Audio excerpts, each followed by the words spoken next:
وإذ أخذنا ميثاق بني إسرائيل لا تعبدون إلا الله وبالوالدين إحسانا وذي القربى واليتامى والمساكين وقولوا للناس حسنا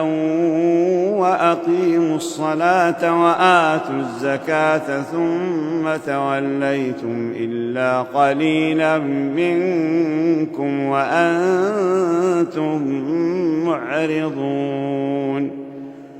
وإذ أخذنا ميثاقكم لا تسفكون دماءكم ولا تخرجون أنفسكم من دياركم ثم أقررتم وأنتم تشهدون ثم أنتم هؤلاء تقتلون أنفسكم وتخرجون فريقا منكم من ديارهم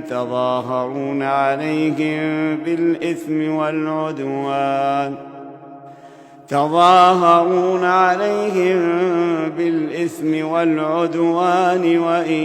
يأتوكم أسارى تفادوهم وهو محرم عليكم إخراجهم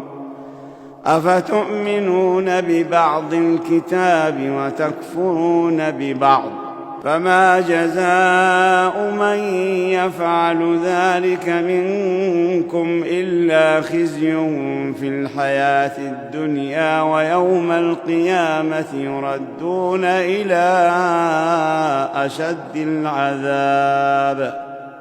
وما الله بغافل عما تعملون